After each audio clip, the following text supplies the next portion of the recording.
Hello दोस्तों, स्वागत है आप सभी का संडे स्टडी प्लान पे। आज का हमारा टॉपिक है यूजीसी नेट पेपर वन से क्वेश्चन लेकर आए आपके लिए। 6 नाम शोध अभिव्यक्ति संबंधित महत्वपूर्ण प्रश्न है। तो वीडियो को लाइक और शेयर जरूर कर दीजिए और चैनल पर नए हैं चैनल को सब्सक्राइब कर लीजिए, साथ में बेल आइकन को प्रेस कर लीजिए। तो चलिए दोस्तों, आज के हमारे पहले प्रश्न चलते हैं। इससे पहले हमारी काफ़ी वीडियोज अपलोड हो चुकी हैं। यदि वे नहीं देखी हैं तो आप उन्हें देख सकते हैं। नीचे डिस्क्रिप्शन में आपको लिंक मिल जाएगा, या फिर आप चैनल की प्लेलिस्ट में जाकर वहाँ से हमारी अन्य वीडियोज देख सकते हैं, जहाँ आपको पेपर सेकंड हिंदी की भी वीडियोज मिल जाएंगी और अन्य विषय पर भी वीडियोज मिल जाएंगी। चलिए दोस्तों, आज का हमारा पहला प्रश्न है, समालोचनात्मक चिंतन होने के लिए चाहिए व्यावहारिकता, सामाजिक संगतता, व्यक्तिगत संतोष, विश्लेषणात्मकता। तो सही आंसर क्या हो जाएगा? समालोचनात्मक चिंतन होने के लिए चाहिए, क्या चाहिए? ये समालोचनात्मक चिंतन के होने के लिए विश्लेषणात्मकता होनी चाहिए। ऑप्शन नंबर डी जो हमारा बिल्कुल सही आंसर हो जाएगा। चलिए अगले प्रश्न चलते हैं हम। निम्नलिखित में से अगला पद कौन सा होगा? इसमें सही आंसर हमारा क्या हो जाएगा? ये सी नंबर हो जाएगा। ठीक है, 4 डी हमारा 4 पे आता है और सी हमारा 3 पे आता है, -1 और है। फिर एफ हमारा 6 पे आता है और ये हमारा 5 पे आता है, ये -1 और है। इसी प्रकार देखिए एच बी हमारा एक घटता जा रहा है। फिर एक्स डब्ल्यू इस तरफ से देखिए 19, 20, 21। ये भाई देखिए यहाँ पर ये यू होगा 21, 22, फिर 23, 24 इस प्रकार। यहाँ पर देखिए 19 के बाद क्या आएगा? 18 आएगा, फिर 17 आएगा, यानी कि आर ओ क्या हुआ आएगा। और फिर ये एच जी के बाद ये आई और जी आएगा। इस प्रकार ऑप्शन नंबर सी जो हमारा बिल्कुल राइट आंसर हो जाएगा।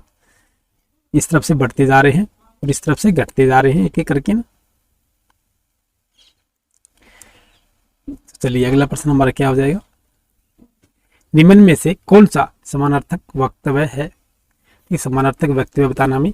मनुष्य ईश्वर की तरह है, ईश्वर महान है, गांधी जी राष्ट्र के पिता है, मनुष्य एक बौद्धिक प्राणी है। जिसमें सही आंसर क्या हो जाएगा?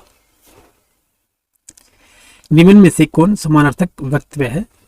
इसमें राइट आंसर हमारा ऑप्शन नंबर ए हो जाएगा। मनुष्य ईश्वर की तरह है, ऑप्शन नंबर ए जो हमारा बिल्कुल राइट आंसर हो जाएगा। 3 व्यक्तियों एक्स वाई जेड ने एक बार एक कार मिलकर किराए पर ली और कार वाले को 1040 रुपये की अदायगी की। उन्होंने कार को क्रमश 7-8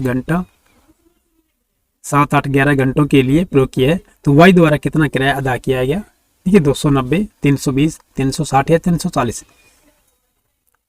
1040 की अदायगी की है एक्स वाई जेड ने, और इन्होंने 7 और 8, 11 घंटों के लिए प्रयोग किया है। इसमें देखिए वाई का जो होगा क्या होगा?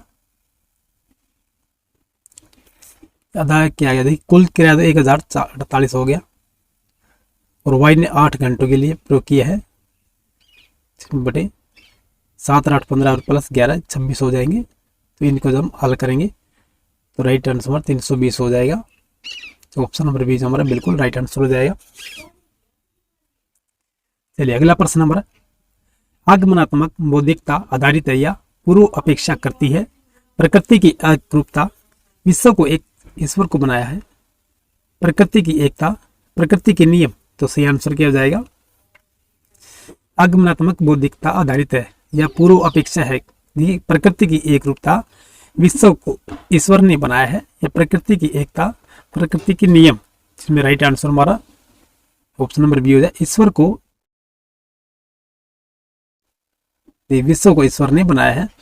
ये दोनों ही तरह को करके ईश्वर को, यानी कि विश्व को ईश्वर ने बनाया है। चलिए अगला प्रश्न चलते हैं। निगमनात्मक तर्क में सम्मिलित है। ये निगमनात्मक तर्क में क्या क्या सम्मिलित है? पर्याप्त साक्ष्य, आलोचनात्मक विचार, तार्किक संबंध देखना, पुनः पुनः अवलोकन। इसमें सही आंसर क्या हो जाएगा? निगमनात्मक तर्क में सम्मिलित होते हैं। ये क्या तर्क होते हैं? तार्किक संबंध देखना, ऑप्शन नंबर सी जो हमारा बिल्कुल सही आंसर हो जाएगा। तार्किक संबंध देखना ये निगमनात्मक तर्क में सम्मिलित होते हैं। चलिए अगला प्रश्न हमारा, ये डायग्राम दिया गया है। एच हिंदू को प्रतिनिधित्व करता है, आई इंडियन को और टी टाइम्स ऑफ इंडिया को। अब इसमें क्वेश्चन पूछा गया है, कितने व्यक्ति कम से कम 2 समाचार पत्र पढ़ते हैं? कम से कम पूछा है कि 2 समाचार पत्र पढ़ते हैं। ठीक है, ऑप्शन नंबर सी जो हमारा सही आंसर हो जाएगा। 27 पढ़ते हैं। ठीक, 6, 5, 8 और 2, 8, 6, 14, 5, 19, 5, 6, 11 और 8, 19 और 2, 21,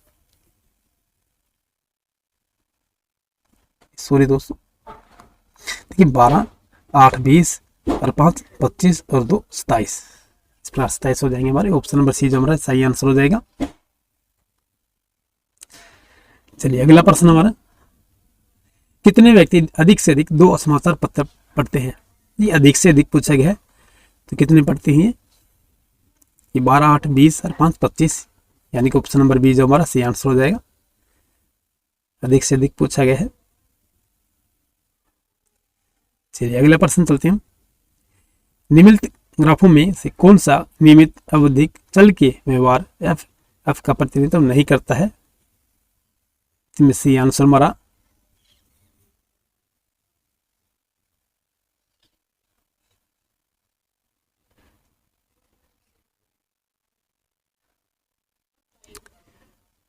सी हो जाएगा हमारा। ऑप्शन नंबर 3 जो है किसका सबसे नीचे जाएगा, ये इस प्रकार। चलिए अगला प्रश्न, निम्नलिखित ग्राफ का अध्ययन कीजिए और प्रश्न 38 से 40 तक का उत्तर दीजिएगा। एक वर्ष में दोनों अस्पतालों में पंजीकृत रोगियों का अधिकतम विसर्जन किया गया है। देखिए सबसे अधिक विसर्जन कौन से में किया गया है? इसमें सही आंसर हमारा ऑप्शन नंबर ए हो जाएगा। 8,000 का किया गया है। ये 12,000 पे जाता है, ये सबसे पहले 12,000 है और नीचे से नीचे 4,000 पर आ रहा है। दोनों अस्पतालों का पूछा गया है। एक ही यहाँ है, एक ही इधर है। माइनस करेंगे तो 12,000 में 400, 8,000 हो जाएगा। चलिए अगला प्रश्न, किस वर्ष में अस्पताल एक्स और अस्पताल वाई में पंजीकृत रोगियों की संख्या अधिकतम थी? 2003, 2004, 2005 या 2006? तो इसमें सी आंसर हमारा ऑप्शन नंबर सी हो जाएगा। देखिए 2005 में थी सबसे अधिक रोगियों की संख्या। देखिए 12,000 जा रही है। किस वर्ष में अस्पताल एक्स में रोगियों के पंजीकरण में अधिकतम कमी आई है? 2003, 2004, 2005 या 2006? इसमें सी आंसर हमारा ऑप्शन नंबर डी हो जाएगा। 2006 में आई है, या 2006 में यानी 2000 आई है।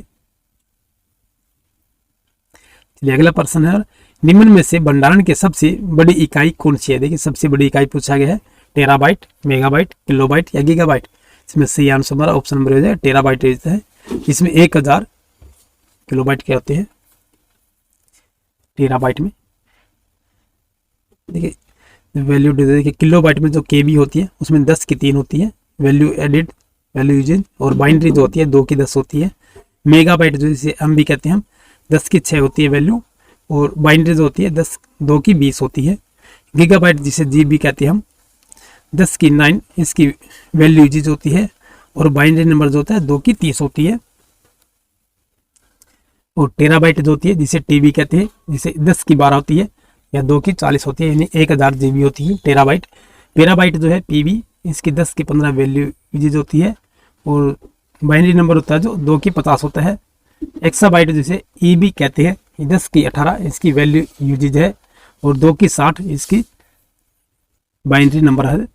जेटाबाइट जेडी या जेडीबी कहते हैं, इसे 10 की 21 इसकी वैल्यू यूजेज होती है, और 2 की 70 इसकी बाइनरी नंबर होता है।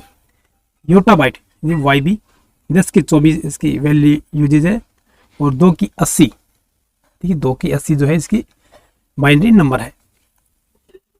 चलिए अगला प्रश्न है, निम्नलिखित में से कौन सा इंटरनेट की सूचना सुरक्षा से संबंधित नहीं है? ये कौन सा जो इंटरनेट की सूचना सुरक्षा से संबंधित नहीं है?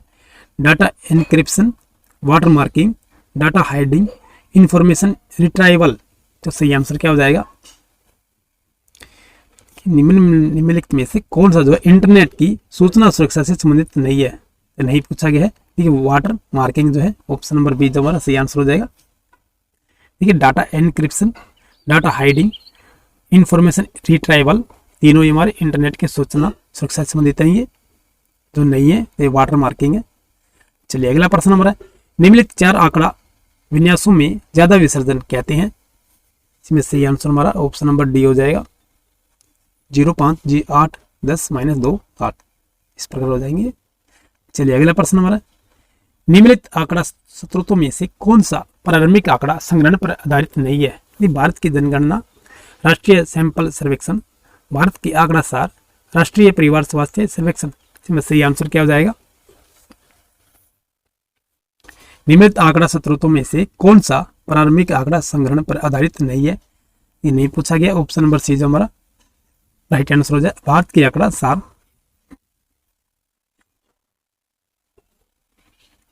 बिट का तात्पर्य है बाइनरी इंफॉर्मेशन क्रम, binary digit, binary tree, bivariate theory. तो सही आंसर क्या हो जाए? बिट का तात्पर्य क्या है? ठीक है, अभी क्वेश्चन जो आया था ऊपर बाइनरी का जिस बिट कहते हैं, इसका सही आंसर क्या हो जाएगा? ऑप्शन नंबर बी हो जाए, बाइनरी डिजिट कहते हैं बिट को। चलिए अगला प्रश्न चलते हैं। महान भारतीय सोहन चिड़िया, ग्रेट इंडियन बस्टर्ड चिड़िया कहाँ पाई जाती है? राजस्थान का थार रेगिस्तान, भारत के तटीय क्षेत्र, मालाबार क्षेत्र या डेल्टा क्षेत्र।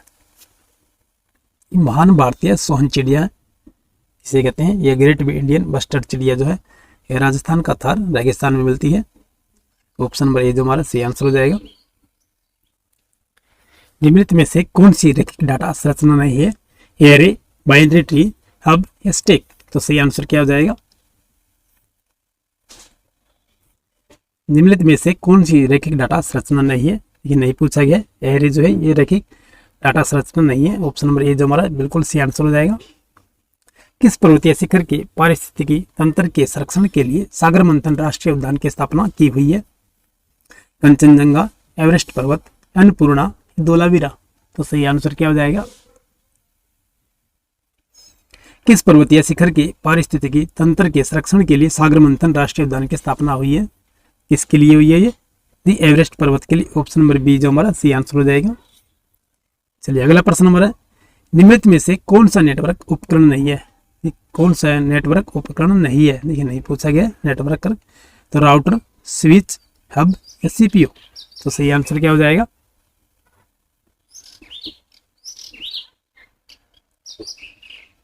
ऑप्शन नंबर डी जो हमारा बिल्कुल सही आंसर हो जाएगा। सीपीयू जो है ये नेटवर्क उपकरण नहीं है। देखिए राउटर, स्विच और हब तीनों ही नेटवर्क उपकरण नहीं है। चलिए अगला प्रश्न चलते हैं हम। सबसे अधिक काजल या कालिक किससे निकलता है?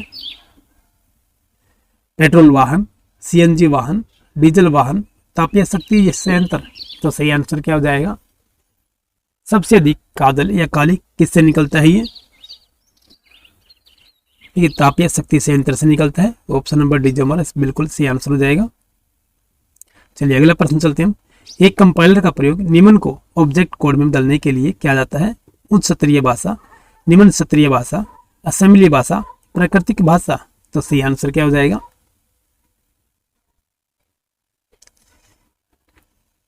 एक कंपाइलर का प्रयोग निम्न को ऑब्जेक्ट कोड में बदलने के लिए किया जाता है? ये उच्च स्तरीय भाषा है। ऑप्शन नंबर ए जो हमारा बिल्कुल सही आंसर हो जाएगा। सतही ओजोन किससे उत्पन्न होती है? परिवहन क्षेत्र, सीमेंट संयंत्र, वस्त्र उद्योग, रासायनिक उद्योग। तो सही आंसर क्या हो जाएगा?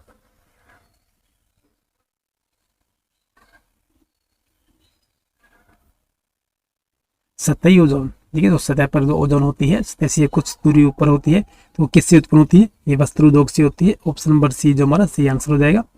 चलिए अगला प्रश्न नंबर, निम्नलिखित गैर पारंपरिक ऊर्जा स्रोतों में से किसका अति मितव्ययिता के साथ दोहन किया जा सकता है? सौर, पवन, भूतापीय, समुद्री तापीय ऊर्जा परिवर्तन। तो सही आंसर क्या हो जाएगा? ऑप्शन नंबर ए जो हमारा बिल्कुल सही आंसर हो जाएगा, सौर से। भारत में सबसे अधिक होने वाली प्राकृतिक आपदा कौन सी है? भूकंप, बाढ़, भूस्खलन या ज्वालामुखी। तो सही आंसर क्या हो जाएगा? भारत में सबसे अधिक होने वाली प्राकृतिक आपदा कौन सी है? ये बाढ़ होगी। ऑप्शन नंबर बी जो हमारा बिल्कुल सही आंसर हो जाएगा। राष्ट्रीय ज्ञान आयोग द्वारा 15,000 विश्वविद्यालयों को स्थापित करने की सिफारिशों का आशय क्या होता है? ज्यादा अध्यापन के पदों को बनाना, उच्च शिक्षा में विद्यार्थियों के दाखिले को यकीनी बनाना, निजी उच्च शिक्षा संस्थानों के स्थान पर सरकारी संस्थानों को स्थापित करना, ग्रामीण क्षेत्रों से विद्यार्थियों को शहरी क्षेत्रों के संस्थानों में तीव्र गति से लाना। इसमें सही आंसर ऑप्शन नंबर बी हो जाएगा कि उच्च शिक्षा में विद्यार्थियों के दाखिले को यकीनी बनाना है। भारत में उच्च शिक्षा के पंजीकरण में शिक्षा की दोनों प्रणालियों, औपचारिक प्रणाली व दूरस्थ शिक्षा प्रणाली का योगदान होता है। दूरस्थ शिक्षा प्रणाली योगदान करती है इसमें सही आंसर हमारा ऑप्शन नंबर डी हो जाएगा। उच्च शिक्षा में पंजीकरण के आंकड़ों पर विचार करते समय दूरस्थ शिक्षा के योगदान पर विचार नहीं किया जाता है। ऑप्शन नंबर डी हमारा सही आंसर हो जाएगा। भारत के संविधान के अनुच्छेद 120 के अनुसार संसद की कार्यवाही का संचालन होता है केवल अंग्रेजी में, केवल हिंदी में, हिंदी व अंग्रेजी दोनों में, या संविधान के 8वें परिशिष्ट में सम्मिलित सभी भाषाओं में। इसका सही आंसर हमारा ऑप्शन नंबर सी हो जाए, हिंदी व अंग्रेजी दोनों में होता है। भारत के संविधान के अनुच्छेद 120 के अनुसार जो संसद की जो कार्यवाही होती है ये हिंदी व अंग्रेजी दोनों में होती है।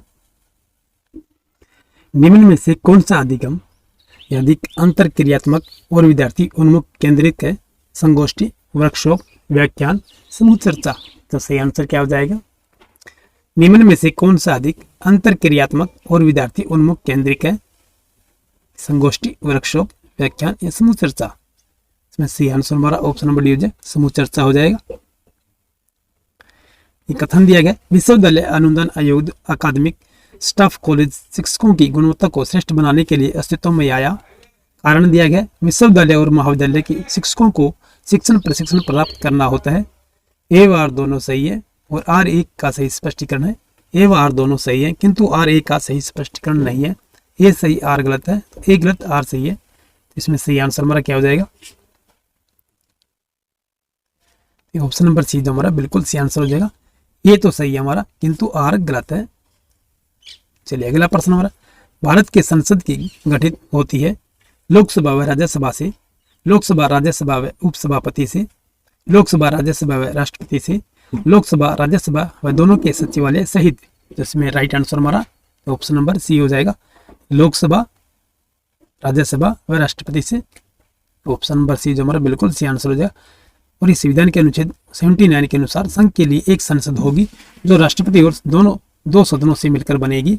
उच्च सदन राज्यसभा और निम्न सदन लोकसभा कहलाती है। और इस तरह राष्ट्रपति संसद का अभिन्न अंग होगा। इसे संसद का अभिन्न अंग इसलिए माना जाता है क्योंकि इसकी अनुमति के बिना राज्यसभा व लोकसभा द्वारा पारित कोई भी विधेयक राष्ट्रपति की अनुमति के बिना लोकसभा में पेश नहीं किया जा सकता है। राष्ट्रपति को राज्यसभा व लोकसभा का सत्र बुलाने, उसका सत्र अवसान करने और लोकसभा को विघटित करने का भी अधिकार है। चलिए तो दोस्तों इसी के साथ आज की हमारी वीडियो समाप्त होती है। ये वीडियो पसंद है, वीडियो को लाइक कर दीजिए, चैनल पर नए हैं चैनल को सब्सक्राइब कर लीजिए। फिर मिलती है अगली नेक्स्ट वीडियो में, तब तक के लिए जय हिंद।